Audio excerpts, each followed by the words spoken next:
Welcome back to my channel. ಹೊಸದಾಗಿ channel ನೋಡ್ತಾ ಇದ್ದರೆ ಸಬ್ಸ್ಕ್ರೈಬ್ ಮಾಡಿಕೊಂಡು ಸಪೋರ್ಟ್ ಮಾಡಿ. ವಾರಾಹಿ ದೇವಿಯ ಆಶೀರ್ವಾದ ಎಲ್ಲರ ಮೇಲೂ ಇರಲಿ ಅಂತ ವಿಡಿಯೋ ಪ್ರಾರಂಭ ಮಾಡ್ತಾ ಇದ್ದೀನಿ.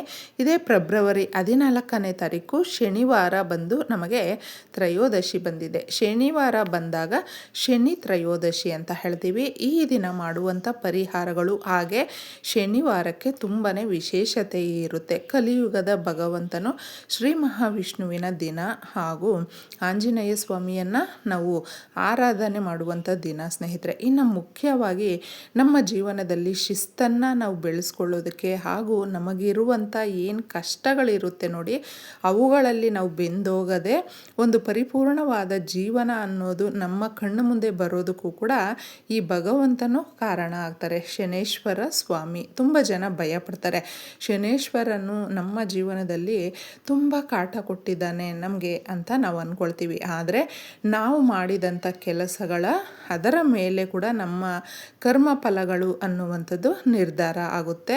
ಯಾರು ಅತಿಯಾಗಿ ತಾಯಿಯನ್ನು ಪ್ರೀತಿಯಿಂದ ಗೌರವದಿಂದ ನಡೆಸ್ಕೊಳ್ತಾರೆ ನೋಡಿ, ಅವರ ಬಗ್ಗೆ ಅಪಾರವಾದಂಥ ಆಶೀರ್ವಾದ ಅನ್ನೋದು ಶನೇಶ್ವರನ ಕಡೆಯಿಂದ ಸಿಗುತ್ತೆ ಸ್ನೇಹಿತರೆ. ಈ ಶನಿವಾರ ಬಂದು ಸಾಕಷ್ಟು ಜನಕ್ಕೆ ಗೊತ್ತಿರೋದಿಲ್ಲ. ತ್ರಯೋದಶಿ ಕೂಡಿ ಬಂದಿದ್ದಂಥ ದಿನದಲ್ಲಿ ನಾವು ಈ ಪರಿಹಾರಗಳನ್ನು ಮಾಡಿಕೊಂಡ್ರೆ ಏನು ಶನಿ ದೋಷ ಅಂತ ನಾವು ಭಯ ಪಡ್ತಾ ಇರ್ತೀವಿ ನೋಡಿ, ಆ ಭಯ ಅನ್ನೋದು ನಮಗಿರೋದಿಲ್ಲ. ಎಳ್ಳು ಹಾಗೆ ಎಳ್ಳೆಣ್ಣೆ ಯಾವುದು ನಿಮಗೆ ಇದರಲ್ಲಿ ಅವೈಲೇಬಲ್ ಇರುತ್ತೆ ನೋಡಿ, ಅದನ್ನು ಹಾಕ್ಕೊಂಡು ಸ್ನಾನ ಮಾಡೋದ್ರಿಂದ ಎಳ್ಳೆಣ್ಣೆಯನ್ನು ನಾವು ನಮ್ಮ ದೇಹಕ್ಕೆ ಹಾಕಿ ಅದನ್ನು ಸ್ವಲ್ಪ ನಾವು ರಬ್ ಮಾಡಿ ಮಸಾಜ್ ಮಾಡಿ ಸ್ನಾನ ಮಾಡೋದ್ರಿಂದ ಮೂಳೆಗಳು ನಮಗೆ ಬಲವಾಗಿ ಇರುತ್ತೆ ಹಾಗೂ ಚರ್ಮ ಕೂಡ ತುಂಬಾ ಸುಕ್ಕಗಟ್ಟಿರುತ್ತೆ ನೋಡಿ. ಅದು ಎಲ್ಲವೂ ಕೂಡ ನಾರ್ಮಲ್ಲಾಗಿ ಇರುತ್ತೆ. ಹಾಗೂ ನಾವು ಏನು ಶನಿ ದೋಷಗಳ ಪ್ರಭಾವದಿಂದ ಒದ್ದಾಡ್ತಾ ಇರ್ತೀವಿ, ಅದರಿಂದ ಸಾಕಷ್ಟು ಜನಕ್ಕೆ ಗಂಡಾಂತರ ಇದೆ, ನಮಗೆ ಈ ಒಂದು ಭಯ, ಮಾರಣಾಂತಿಕ ಕಾಯಿಲೆಗಳು ಅಥವಾ ಇನ್ನೇನೋ ಒಂದು ಸಮಸ್ಯೆಗಳು ಬರ್ತಾ ಇದೆ ಅಂತ ಭಯಪಡುವಂಥವರು ಎಳ್ಳನ್ನು ಸ್ವಲ್ಪ ಹಾಕಿ ಸ್ನಾನ ಮಾಡ್ಕೊಳ್ಳಿ. ಇಲ್ಲಾಂದರೆ ಎಳ್ಳಿನ ಎಣ್ಣೆಯನ್ನು ತಗೊಂಡು ಮಸಾಜ್ ಮಾಡಿಕೊಂಡಿದ್ದೆ ಸ್ನಾನವನ್ನು ಮಾಡಿ ಹಾಗೂ ಶನಿ ದೋಷಗಳಿಂದ ಮುಕ್ತಿ ಹೊಂದಬಹುದು. ಈ ದಿನ ನೀವು ಎಲ್ಲಾದರೂ ಶನೇಶ್ವರನ ದೇವಸ್ಥಾನಗಳಲ್ಲಿ ಎಳ್ಳಿನ ದೀಪ ಹಚ್ಚಬಹುದು ಅಥವಾ ಎಳ್ಳೆಣ್ಣೆಯನ್ನು ದೀಪಕ್ಕೆ ನೀವು ಕೊಡಬಹುದು.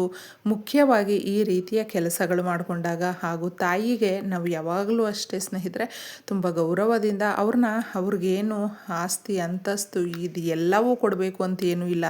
ಪ್ರತಿನಿತ್ಯ ನಾವು ಅವ್ರಿಗೆ ಸಮಯಕ್ಕೆ ನೀವು ತಿಂದ್ರಾ, ಚೆನ್ನಾಗಿದ್ದೀರಾ ಅಂತ ಒಂದು ದೂರ ಇದ್ದರೂ ಕೂಡ ಒಂದು ಫೋನ್ ಕಾಲ್ ಮಾಡಿ, ನಿಮ್ಗೆ ಏನಾದರೂ ಆರೋಗ್ಯ ಚೆನ್ನಾಗಿಲ್ಲ ಅಂತ ಹೇಳಿದ್ರೆ ಹಾಸ್ಪಿಟ್ಲ್ಗೆ ಕರ್ಕೊಂಡು ಹೋಗ್ತೀನಿ ಬಂದು, ಈ ರೀತಿ ನಾವು ಒಂದೆರಡು ಮಾತು ಧೈರ್ಯ ಹೇಳಿದಾಗ ತುಂಬಾ ಅವ್ರಿಗೆ ಇಷ್ಟ ಆಗಿಬಿಡ್ತೀವಿ.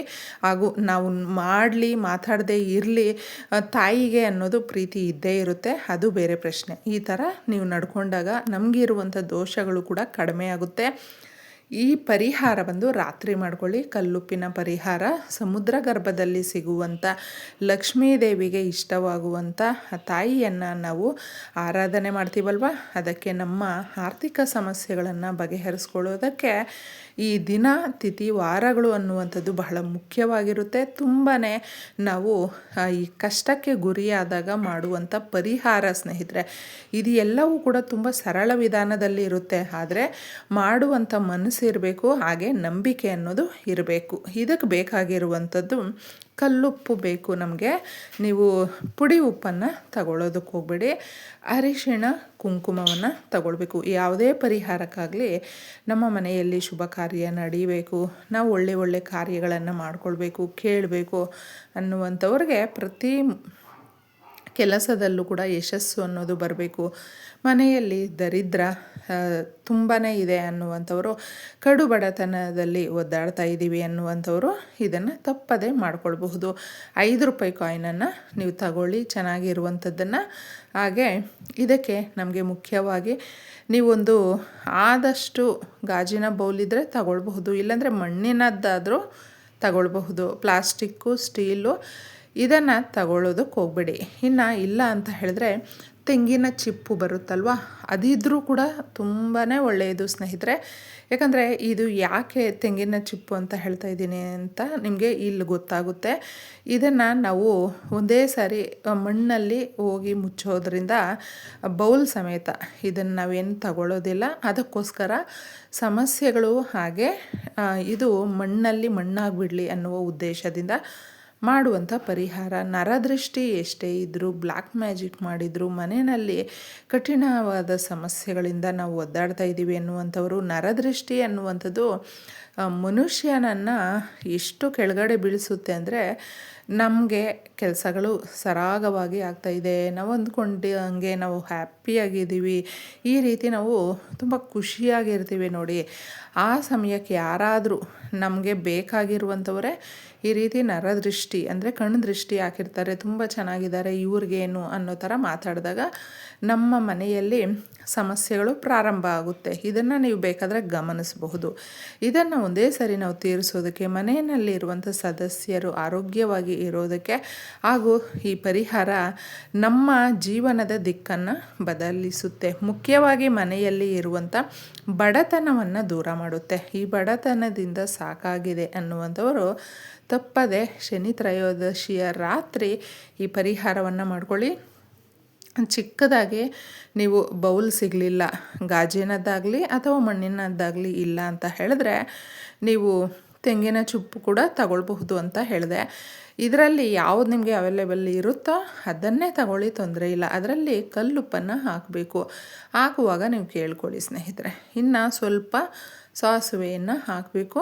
ಇದರ ಜೊತೆ ಅರಿಶಿಣ, ಕುಂಕುಮ ಹಾಗೂ 5 ರೂಪಾಯಿ ಕಾಯಿನನ್ನು ಇಡಬೇಕು. ಈ ಥರ ನಾವು ಏನಕ್ಕೆ ಇಡ್ತಾ ಇದ್ದೀವಿ ಅಂದರೆ, ನಮ್ಮ ಮನೆಯಲ್ಲಿ ಇರುವಂಥ ನರದೃಷ್ಟಿ, ಆರ್ಥಿಕ ಸಮಸ್ಯೆಗಳು ಹಾಗೂ ನೆಗೆಟಿವ್ ಎನರ್ಜಿ ಏನಿರುತ್ತೆ ಅದನ್ನು ಹೋಗಲಾಡಿಸೋದಕ್ಕೆ, ಬಡತನದಿಂದ ನಾವು ಸ್ವಲ್ಪ ಉತ್ತಮವಾದಂಥ ಸ್ಥಿತಿಗೆ ಬರೋದಕ್ಕೆ ಇದು ಸಹಾಯ ಮಾಡುತ್ತೆ. ಆದಾಯದ ಮಾರ್ಗಗಳು ತೆರೆದುಕೊಳ್ಳುತ್ತೆ. ಈ ಪರಿಹಾರ ನಾವು ಮಾಡಿದ್ದೀವಿ ಅಂತ ತಕ್ಷಣವೇ ನಮಗೆ ಯಾವುದೋ ಬಂದು ಏನು ಆಶ್ಚರ್ಯ ಪಡುವಷ್ಟು ದುಡ್ಡು ಹಾಗೂ ಶ್ರೀಮಂತಿಕೆ ಅನ್ನೋದು ಬರೋದಿಲ್ಲ. ಆದರೆ ಮುಖ್ಯವಾಗಿ ಆಗುವಂಥ ಕೆಲಸಗಳಿರುತ್ತೆ ನೋಡಿ, ಸರಾಗವಾಗಿ ಆಗುತ್ತೆ ಹಾಗೂ ಧನದ ದ್ವಾರಗಳು ತೆರೆದುಕೊಳ್ಳುತ್ತೆ, ಆದಾಯದ ಮಾರ್ಗಗಳು ತೆರೆದುಕೊಳ್ಳುತ್ತೆ, ಆದಾಯ ಜಾಸ್ತಿ ಆಗುತ್ತೆ. ಅದರಿಂದ ನಾವು ಮಾಡಿರುವಂಥ ಸಾಲ ಆಗಿರಬಹುದು ಹಾಗೂ ನಮ್ಮ ಜೀವನ ಯಾವ ರೀತಿ ಇದೆ ಅದರಿಂದ ಉತ್ತಮವಾದಂಥ ಜೀವನ ನಡೆಸೋದಕ್ಕೆ ನಾವು ಈ ಕೆಲಸಗಳು ಮಾಡ್ತೀವಿ ನೋಡಿ, ಆಗ ಇದೇ ಸಹಾಯ ಮಾಡುತ್ತೆ ಅಂತ ಹೇಳಬಹುದು. ಅದಕ್ಕೋಸ್ಕರ ಇಷ್ಟನ್ನು ಮಾಡಿ ರಾತ್ರಿ ಪೂರ್ತಿ ನೀವು ಇದನ್ನು ಒಂದು ಕಡೆ ಇಡಿ. ನಿಮ್ಮ ಅಡುಗೆ ಮನೆಯಲ್ಲಿ, ಹಾಲಲ್ಲಿ ಎಲ್ಲಾದರೂ ಇಡಬಹುದು. ಒಂದು ಸಾರಿ ಇಟ್ಟ ಮೇಲೆ ಅದನ್ನು ಮತ್ತೆ ತಿರುಗಿ ನೀವು ಅದನ್ನು ಮುಟ್ಟೋದಾಗಲಿ ಅದು ಏನೂ ಮಾಡಬಾರ್ದು. ತದನಂತರ ಅದನ್ನು ನೀವು ಮಾರನೆಯ ದಿನ ತಗೊಂಡೋಗಿ ಆಲದ ಮರ ಆಗಿರಬಹುದು, ಅರಳಿ ಮರ ಆಗಿರಬಹುದು, ಅದ್ರ ಕೆಳಗಡೆ ಸ್ವಲ್ಪ ಮಣ್ಣನ್ನು ತೆಗೆದುಬಿಟ್ಟು ಇದನ್ನು ಪೂರ್ತಿಯಾಗಿ ಅದರಲ್ಲಿ ಏನೇನು ಇರುತ್ತೋ ಆ ವಸ್ತುಗಳ ಸಮೇತ ನೀವು ಮಣ್ಣು ಮುಚ್ಚಿಬಿಟ್ಟು ಬರಬೇಕು. ಈ ಥರ ಮಾಡಿ ನೋಡಿ, ಎಷ್ಟೊಂದು ಬದಲಾವಣೆ ಆಗಿಬಿಡುತ್ತೆ ಹಾಗೂ ಹಣಕಾಸಿನ ಸಮಸ್ಯೆಗಳು ತೀರೋಗಿ ತುಂಬ ನೆಮ್ಮದಿಯಾಗಿ ಇರಬಹುದು. ಎಲ್ರಿಗೂ ಒಳ್ಳೆಯದಾಗಲಿ.